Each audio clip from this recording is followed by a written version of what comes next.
Bienvenidos al programa Haciendo Familia, queridos amigos. Continuando con la presentación que estamos haciendo a ustedes de lo que se está viviendo en el Congreso Provida de Ecuador, acá en Guayaquil, tenemos con nosotros a un querido amigo, el fundador de Hazte Oír, Ignacio Arzuaga. Bienvenido al programa Haciendo Familia, Ignacio. Muchísimas gracias por la invitación. Ayer escuchamos tu exposición clarísima, donde nos expusiste todos los pasos de cómo avanza esta corriente antivida y cuál tiene que ser nuestra postura. Estuvo clarísimo y nos abrió mucho la mente, ¿no? Sobre todo eso de que es una lucha de ideas, ¿no? A ver, ¿qué nos puedes contar un poco sintetizando lo que pusiste ayer? Así participamos a nuestros amigos. Muy bien. Sí, efectivamente, la tesis, ¿no?, que expuse ayer es que vivimos una guerra cultural, una guerra, digamos, donde se contraponen dos cosmologías, ¿no? Una sería la del humanismo cristiano, ¿verdad?, la de la cultura de la vida, la de los que defendemos que todos los seres humanos tenemos derecho a vivir, que la familia es una institución fundamental, que el Estado tiene que respetar las libertades fundamentales, y por el otro lado, en el otro bando tendríamos a lo que algunos han llamado la cultura de la muerte, lo políticamente correcto. Ayer también hablaba yo del progrelaicismo. En definitiva, los que quieren los que defienden, en vez del humanismo cristiano, el humanismo ateo, que es esencialmente contraponer la figura de Dios del hombre, ¿no? El fundamento de la dignidad del hombre para los que creemos en Dios, los que defendemos el humanismo cristiano, está precisamente en que Dios nos creó a su imagen y semejanza y que Cristo nos redimió, por lo tanto es una base sólida. El humanismo ateo entiende que Dios es el enemigo del progreso del hombre, ¿no?, y que la religión es enemiga de la paz, ¿no? Entonces se construye una sociedad sin Dios y finalmente se construye una sociedad contra el hombre, ¿no?, que es la sociedad que crearon los nazis en Alemania, que crearon los comunistas en Rusia. Bueno, pues nosotros lo que queremos es que en esa batalla cultural cada vez seamos más conscientes y más activos los que defendemos la cultura de la vida, ¿no? Y para que dentro de unos años, lo menos posible, pues podamos reconocer que las sociedades, nuestras sociedades y nuestras leyes apuestan por la vida, apuestan por el amor, por la civilización del amor, y no por esa otra cultura que se vuelve contra el hombre. ¿Qué podemos hacer, Ignacio, como familia, cuando estas leyes antivida y esta falta de valores se mete en la currícula escolar, ¿no? Sí, sí. Y tenemos cuadernillos de educación sexual que nada tienen que ver con los valores que como padres queremos transmitir a nuestros hijos, porque como decía un profesor que yo tuve, cuando uno educa, no está educando sabios, está educando buenas personas, ¿no es cierto? Entonces buenas personas se apoyan los valores. ¿Y qué podemos hacer como padres cuando vemos este avance en las escuelas? Bueno, lo primero de todo, obviamente, revisar los materiales escolares, ¿no? Revisar los libros, preguntarles a nuestros hijos sobre lo que han estudiado en el colegio, ¿no?, sobre lo que les ha dicho el profesor. Esa comunicación padre-hijo es fundamental, ¿no? En segundo lugar, interesarnos también en el colegio, o sea, ir al colegio, ir a las reuniones con los profesores, preguntarles, ¿no?, pedir que nos informen sobre las cuestiones de tipo moral o de educación sexual o de otras cuestiones que nos importen, que nos la informen, ¿no?, previamente, antes para incluso que podamos autorizarla o denegarla, ¿no? Y luego, en última instancia, en una de las leyes que comentaba en la conferencia ayer, es la de la educación para la ciudadanía, ¿no?, que es una asignatura que se inventó nuestro expresidente socialista, Rodríguez Zapatero, para adoctrinar a los niños en el relativismo, en el positivismo jurídico, en la ideología de género. Claro, en ese momento miles de padres españoles presentamos en el colegio nuestra objeción de conciencia, ¿no?, y dijimos que no queremos que nuestros hijos entren en la clase de educación para la ciudadanía, ¿no? Eso es algo valiente, porque muchas veces el colegio no está de acuerdo o la administración educativa no está de acuerdo, pero digamos, incluso esta sería la medida extrema, objeción de conciencia, ¿no? En el caso de que vayan a enseñar algo que negativo, que creemos que es negativo para la formación de la conciencia moral de nuestros hijos, pues también podemos utilizar esa herramienta. ¿Y qué hicieron?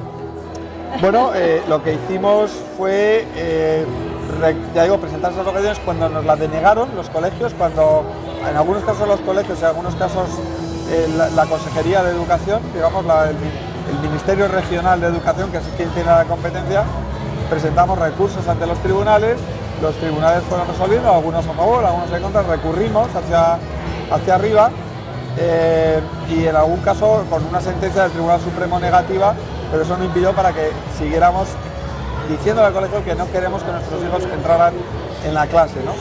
Bueno, eso produjo, ya digo, una contestación social tan fuerte que finalmente el Partido Popular, que es el partido centro-derecha que ganó las últimas elecciones, se presentó a las elecciones con el compromiso de derogar esa asignatura. Pero al final, ya digo, hubo una gran movilización, hubo muchos padres, miles de padres dispuestos a dar un testimonio que iba más allá de salir a la calle, sin ningún compromiso de objeción de conciencia, y eso al final produjo un cambio en la legislación, ¿no? Se está ahora tramitando la nueva ley de educación y esa asignatura ya no está, ¿no? Qué interesante. Tú sabes que a mí hay algo que siempre me llama la atención, ¿no? La mayoría de las feministas que yo conozco en Argentina suelen ser de izquierda. ¿Sí? Por un lado defienden los derechos humanos, Sí. ¿no es cierto? Y levantan la bandera de los derechos humanos, que uno dice que es bueno, pero sin embargo defienden que se mate al niño en el vientre de la madre. ¿Cómo se conjuga esto dentro de la política en general? Bueno, los partidarios de la cultura de la muerte y de la destrucción de la familia utilizan mucho la manipulación del lenguaje, ¿no? El cambio de significado de las palabras, y muy en particular se han inventado en las últimas décadas derechos humanos de segunda generación o hasta de tercera generación, ¿no? Derechos humanos que no están en la Declaración Universal de Derechos Humanos de la ONU del 48, sino que supuestamente suponen una extensión de derechos, ¿no? Y muy en la línea de conceder, o sea, de cualquier derecho que yo crea que es mío, como minoría, cualquier deseo que yo tenga se me debe de conceder, ¿no? Entonces, en esos nuevos derechos humanos... Perdón, un derecho apoyado en un deseo. Efectivamente, o sea, desaparece la naturaleza, ¿verdad? Desaparece el derecho natural en última instancia y... O sea, ya no son derechos que le corresponden a la naturaleza humana, no, al ser humano como tal, sino que son derechos inventados, ¿no? Creados por ¿quién? Pues por el poder político, que no tiene ningún límite porque no existe ese derecho natural, ¿no? Entonces, en esos humanos de tercera generación, por ejemplo, el derecho al aborto, claro, cuando dicen derecho al aborto lo presentan como una extensión de un derecho, pero en realidad ese derecho que no existe produce que desaparezca el primero de los derechos, que es el derecho a la vida, ¿no? O cuando te dicen que existe el derecho a adoptar, el derecho de dos homosexuales a adoptar un niño, en realidad lo que están haciendo es destruyendo el derecho de los niños a tener un padre y una madre. La institución de la adopción siempre se ha concebido como una institución no para satisfacer un deseo de una pareja o de una persona, sino como una institución para dar al niño que no darle lo que perdió, ¿no? Un padre y una madre, ¿no? Pues digamos, son nuevos derechos, pero que en realidad lo que significa es una destrucción de los verdaderos derechos humanos. Y otra cosa que también me llama la atención es que grupos de izquierda que defienden el aborto dicen que luchan contra los poderosos del mundo, sí, cuando el aborto en realidad está financiado, sí, por los poderosos del mundo, como sí, que hay una contraposición, ¿no? Que si uno ve, porque tú bien nombraste algunas asociaciones y fundaciones que promueven el aborto, hasta que investigan el comportamiento humano para poder insertar estas ideas de nuevos derechos, ¿es así? Sí. Así es un poco paradójico, ¿no? Es un poco contradictorio, pero hoy por hoy los principales financiadores de las ideas, de la ideología de género y de la cultura de la muerte, pues son las grandes fundaciones norteamericanas, las tradicionales, como puede ser la Fundación Rockefeller o la Fundación Ford, pero también la fundación de Bill y Melinda Gates, ¿no? Que yo diría que hoy por hoy es probablemente la fundación norteamericana que más está promoviendo lo que ellos llaman derechos sexuales y reproductivos, que no es más que el control de la población, la difusión del aborto, la difusión de los métodos anticonceptivos. ¿Por qué? Pues probablemente porque hay una coincidencia entre la izquierda y estas grandes fundaciones en lo que se refiere al control de la población, ¿no? Tienen una tesis, y es que hay demasiada gente y ellos creen que reduciendo el número de personas en la sociedad, en el mundo, pues se va a reducir la pobreza, ¿no? Cuando la realidad es que el ser humano, la persona, es el principal factor de riqueza y de desarrollo del Producto Interior Bruto que tiene cualquier nación, ¿no? Claro. Pero bueno, en eso hay una coincidencia y efectivamente se apoyan mutuamente. Y es también desconocer el alcance de la mente de los grandes economistas como Becker, sí, premio Nobel de Economía, sí, que ha dicho que lo que da más riqueza, sí, es precisamente la familia, lo que aporta más riqueza a un país. Eso es. Y es el que esa familia tenga muchos hijos, sí, o sea que es algo totalmente contrario. Claro. ¿Tú crees, creo que lo dijiste al pasar, que es una forma de control de la pobreza? O sea, yo creo que si la población de un país se reduce, si la tasa de natalidad está por debajo de la tasa de reposición, que es 2,1 hijos por cada mujer, sí, por ejemplo en España ahora tenemos 1,2 hijos por mujer, eso hace que la población envejezca, que cada vez un porcentaje mayor de la población no produzca, cobre las pensiones, mientras que la gente que está trabajando, las personas que están trabajando porque todavía no se han jubilado, cada vez va a ser un porcentaje menor, ¿no? Y eso al final produce un efecto directo, que es que no se van a poder pagar las pensiones. En España ya se sabe que dentro de 20 o de 30 años yo, cuando me jubile, no voy a poder cobrar la pensión, ¿no? Y por lo tanto la economía se va reduciendo y cada vez hay menos riqueza, ¿no? Es exactamente lo contrario de esas tesis de los neomalthusianos, ¿no? Que creen que reduciendo la población, pero además es que hay mucho racismo en esto, ¿no? O sea, hay mucho eugenesia, al final no quieren, algunos de estos arquitectos de la cultura de la muerte eran profundamente racistas, entonces, o sea, ellos decían, yo, que soy una persona de un país desarrollado, con una inteligencia superior, debo de tener muchos hijos, mientras que África y los países más pobres lo que tienen que hacer es reducir la población, ¿no? Claro, eso es una barbaridad, ¿no? Todos los hombres tenemos la misma dignidad y tenemos las mismas posibilidades si se nos dan las oportunidades, ¿no? Pero lo que hay que hacer es desarrollar la economía de los países pobres y no conseguir que haya menos matándolos con el aborto, como se plantea desde muchas de estas Claro, y eso desde que empezó, porque Margaret Sanger, sí, creo que comienza las clínicas abortivas precisamente para matar a la población negra. La tasa de aborto en Estados Unidos, en la población negra, es varias veces superior, no recuerdo exactamente si era 5 o 8 veces superior a la tasa de aborto de la población blanca, ¿no? Ahora mismo hay algunas personas negras, algunas personas de color en Estados Unidos, como puede ser la sobrina de Martin Luther King, ¿verdad?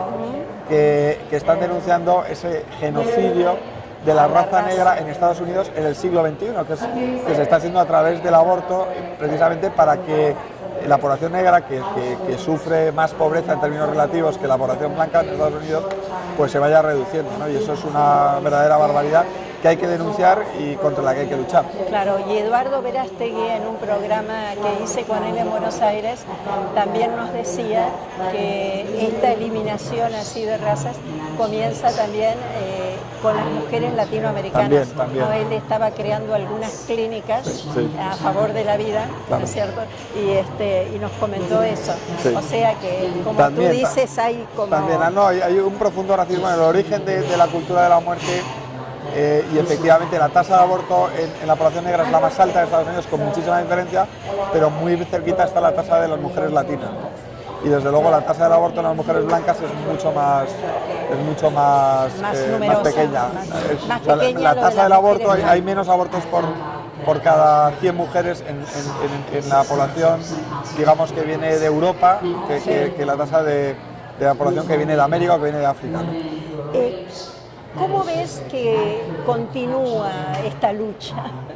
que tú hablaste mucho ayer de las ideas. Sí. A ver, ¿qué ideas podemos transmitir, Ignacio? Sí, precisamente hablaré sobre eso mañana, ¿no? Es decir, ¿qué podemos hacer? Pues oración, formación y acción, ¿no? O sea, hoy lo comenté en Humanidad Internacional.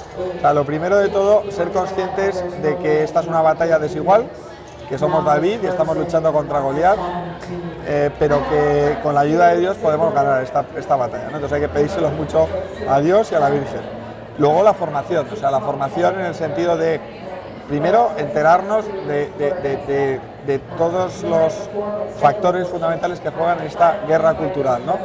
Desde estos grupos que financian o que promueven el aborto en todo el mundo, hasta cuáles son los teóricos. Hemos hablado aquí de Margaret Sanger, o de Margaret Mead, o de Kingsley, o sea, qué es lo que han dicho, ¿no? Estudiar, incluso si podemos irnos a las fuentes, estudiarnos las memorias anuales de la Fundación Rockefeller o de la Fundación Ford, ver exactamente qué es lo que están planteando, ¿no?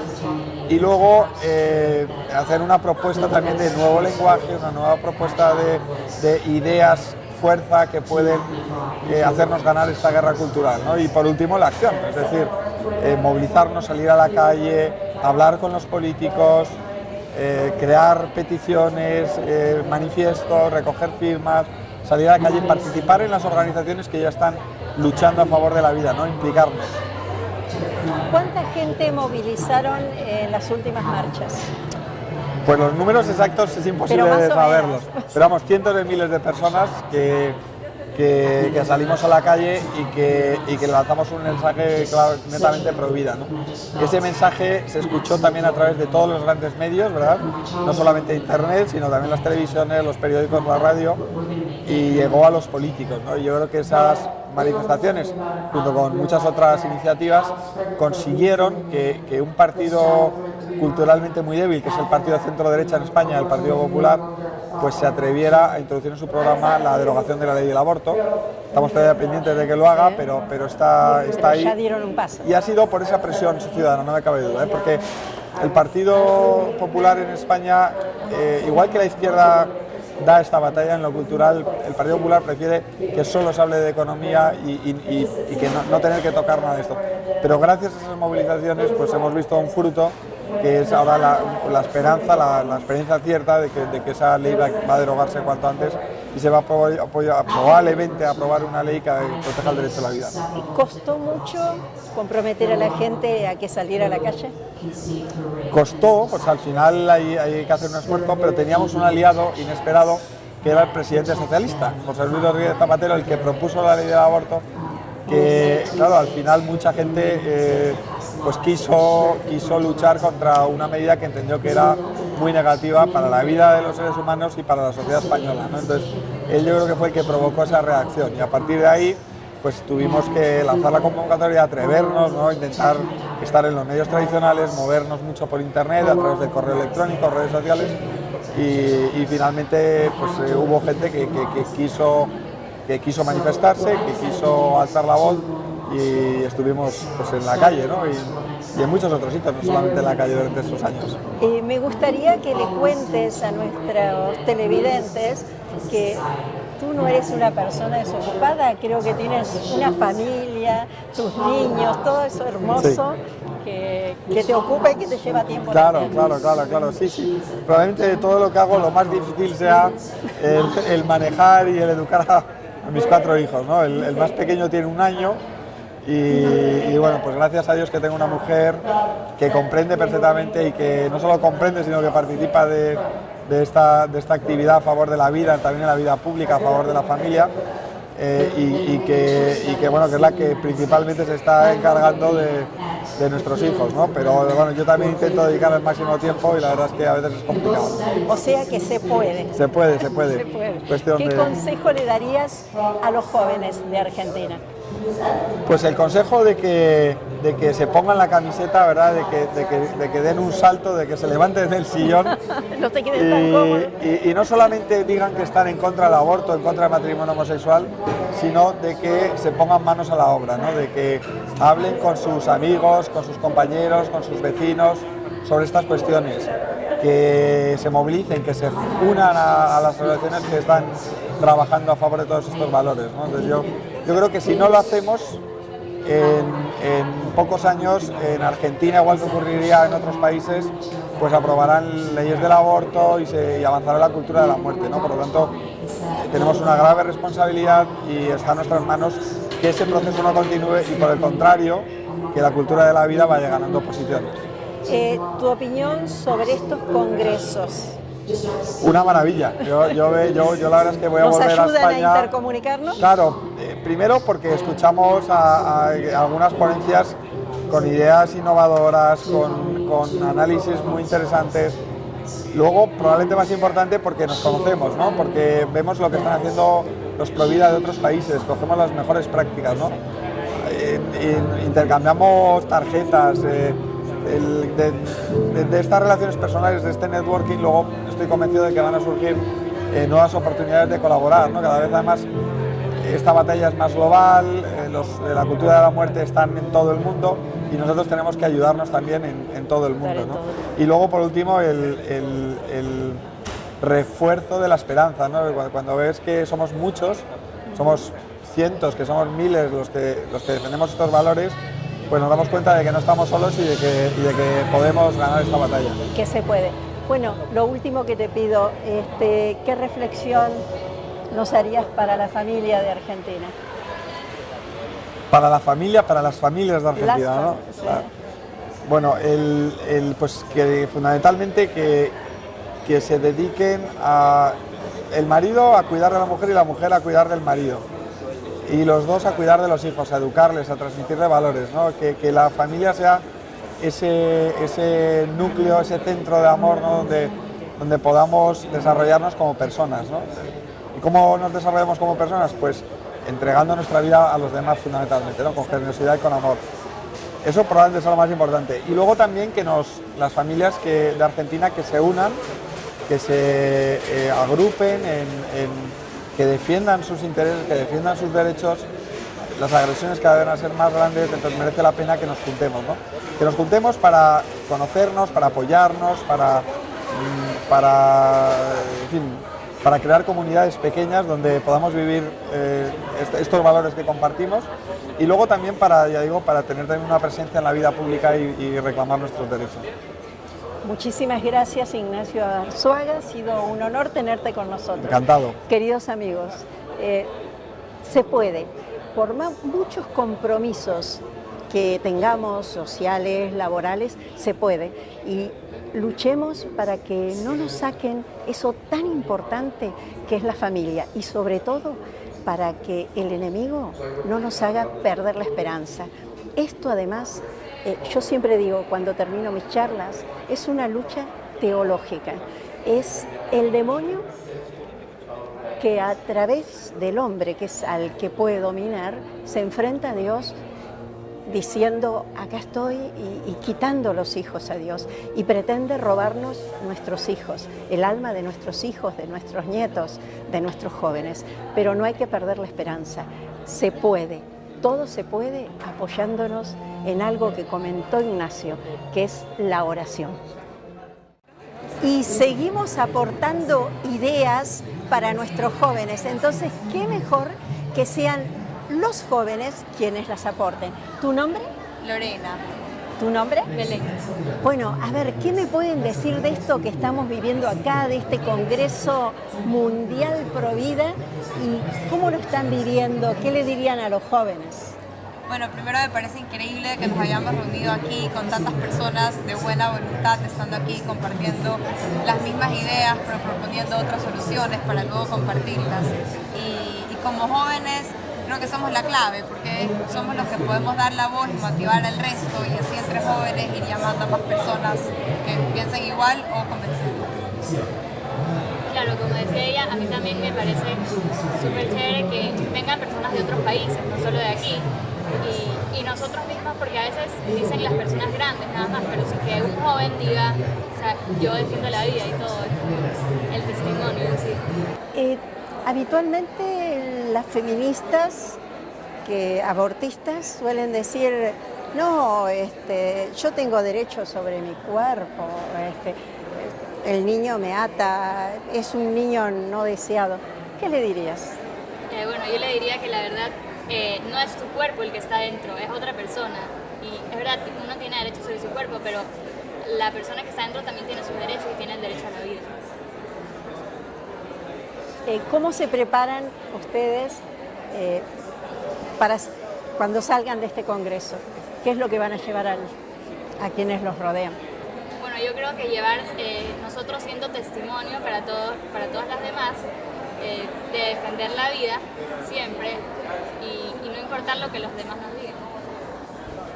Más que nada, yo creo que son dos cosas. Uno, estamos siendo educados aquí, sabiendo de los diferentes argumentos para poder demostrar, y el otro, como dice Belén, el ser ejemplo, demostrarle al resto de jóvenes que es posible, que sí se puede y que uno es feliz así. ¿Qué mensaje le darían a los jóvenes como ustedes? Que es posible y que nuestro cuerpo hay que respetarlo y es nuestra propia responsabilidad, que se puede y realmente yo creo firmemente que uno es más feliz así. Muchísimas gracias y a seguir trabajando por la vida.